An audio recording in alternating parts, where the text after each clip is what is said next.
As denúncias são contundentes e a dúvida aparece com frequência.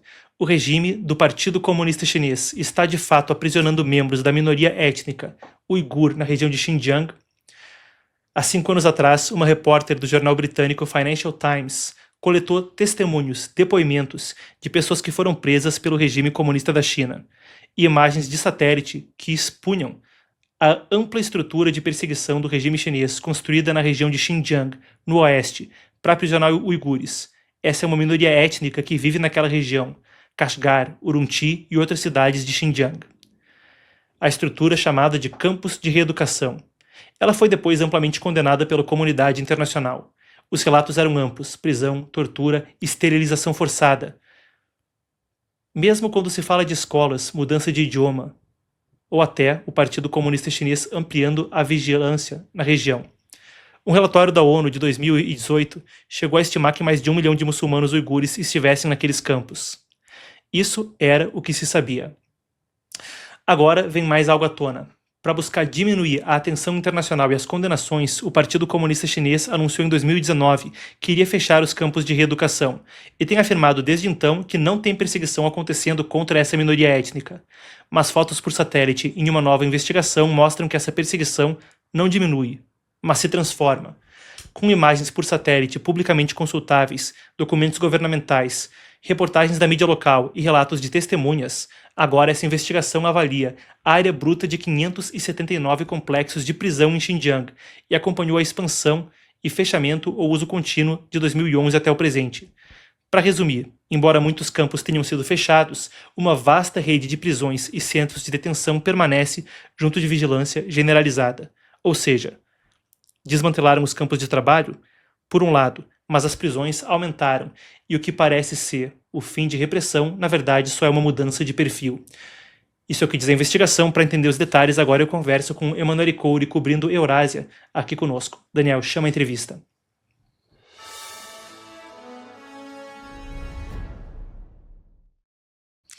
Olá, Manu, obrigado por conversar conosco novamente. Vamos aos detalhes, então. O que eu entendo desse relato do Financial Times, e aqui a gente vê a reportagem que traz tudo isso à tona, é que enquanto se fala sobre ter em 2019 fechado esse sistema de campos de trabalho, se viu a população carcerária aumentar. Ou seja, mudou de nome, mudou de trabalho para ficar preso, mas a repressão étnica continua. Estou entendendo corretamente o que a gente aprende a partir dessa investigação? Bom, Marcos, muito boa tarde também para a nossa audiência. O que essa reportagem traz à tona para a gente mais especificamente foi que, em 2019, o Partido Comunista Chinês fez aquele anúncio onde ele disse que iria fechar esses campos de reeducação. Isso porque, dando um breve contexto, na época o partido estava sofrendo grande escrutínio internacional, com vários países, inclusive, condenando o Partido Comunista Chinês pelo que estava acontecendo ali na região. Você comentou sobre esse relatório das Nações Unidas, onde eles pontuavam, então, que cerca de 1 milhão de pessoas estariam presas naqueles campos de reeducação, sofrendo todo tipo de abusos. Entre os países que condenaram isso, a gente tem os Estados Unidos, que tanto sob Donald Trump quanto Joe Biden consideraram que estava acontecendo ali dentro um genocídio. Bom, dentro de todo esse contexto, para tentar remediar a questão das relações internacionais, o Partido Comunista Chinês, como eu já comentei, em 2019 afirmou que iria fechar esses campos de reeducação. Só que o que essa reportagem traz para a gente é o seguinte, que embora sim muitos desses campos tenham sido fechados desde 2019, primeiro, nem todos eles foram fechados e, segundo, enquanto houve uma diminuição nesses campos de reeducação, o sistema prisional ali na região de Xinjiang aumentou. De acordo com os dados desse relatório, eles teriam atualmente, então aquela estrutura seria o maior sistema prisional do mundo. Isso se a gente for comparar com o tanto de pessoas que tem ali na região. Ou seja, de acordo com os dados do relatório, eles têm uma capacidade para aprisionar naquela estrutura mais de 600 mil pessoas. Isso seria o equivalente a 1 em cada 40 pessoas ali da região. E agora, outra questão também bem importante que talvez a gente esteja se questionando é o seguinte, tá bom, eles têm aquela estrutura toda, mas será que realmente várias pessoas estão sendo presas ali dentro? E sim, de acordo com esse relatório, cerca de 1 em cada 25 pessoas já foram presas nesses centros de detenção, e eles estimam, então, que se, por exemplo, Xinjiang fosse um país, eles teriam a maior taxa de encarceramento do mundo, ou seja, não somente eles têm esse grande sistema, como também eles estão sim prendendo aquelas pessoas lá. E o que a reportagem destaca é que tudo isso faz parte, então, dessa campanha do Partido Comunista Chinês para fazer uma limpeza étnica de perseguição contra os uigures na região de Xinjiang.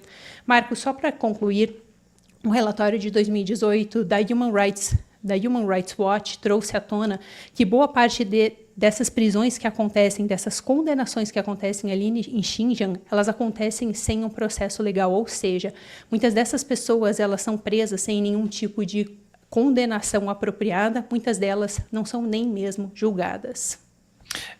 Você falou sobre a maior taxa de encarceramento do mundo e a gente fala especificamente sobre uma questão étnica.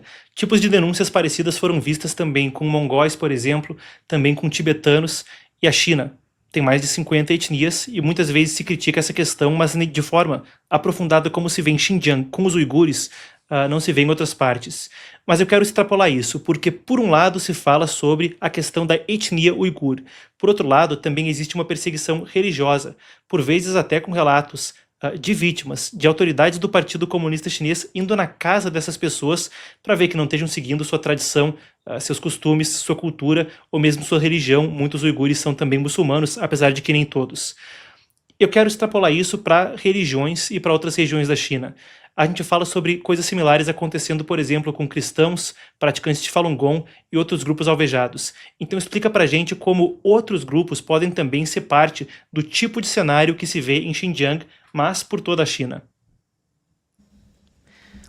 Marco, se você me permitir um minutinho extra aqui, eu gostaria de desdobrar essa pergunta que você me fez em 2 respostas. A primeira delas é, isso que você comentou é uma campanha de 2016 do Partido Comunista Chinês que se chama Se Tornando Família, onde o partido então envia alguns membros, alguns oficiais do Partido Comunista Chinês para passarem dias dentro da casa de famílias uigures.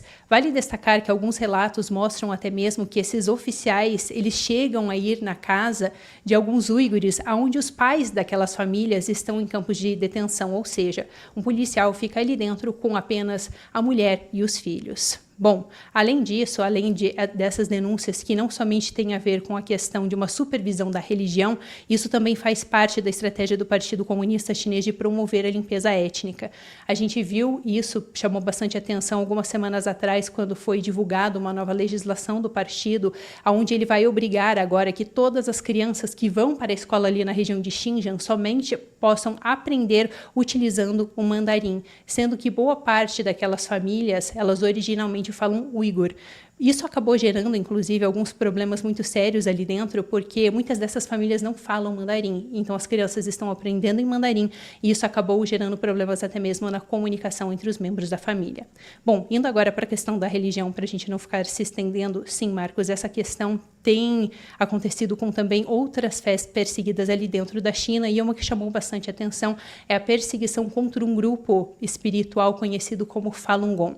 Isso porque a gente viu essa estratégia do partido agora, então, em 2019, dizendo que eles iriam fechar esses campos de reeducação, mas aumentando o sistema prisional para continuar essa perseguição contra os uigures. Só que eles fizeram a mesma coisa com esses praticantes de Falun Gong. Trazendo um breve contexto para a audiência, o Falun Gong é uma disciplina espiritual chinesa que é brutalmente perseguida pelo Partido Comunista Chinês desde 1999. O que acontece? Em 1999, o partido, eles montaram uma agência que foi destinada principalmente a perseguir esses praticantes de Falun Gong, que é uma agência chamada 610.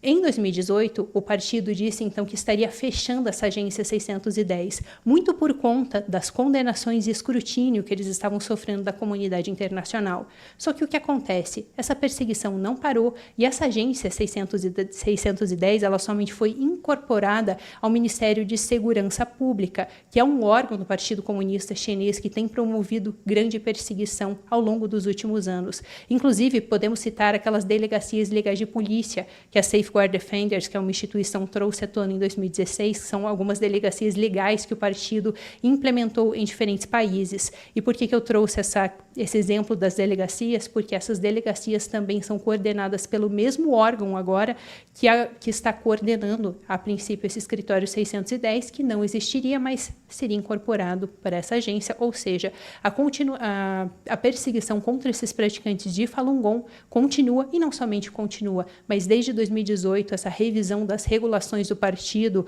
elas fizeram com que a perseguição religiosa dentro da China aumentasse cada vez mais, e não somente contra os muçulmanos, contra os praticantes de Falun Gong, mas também contra católicos e contra cristãos.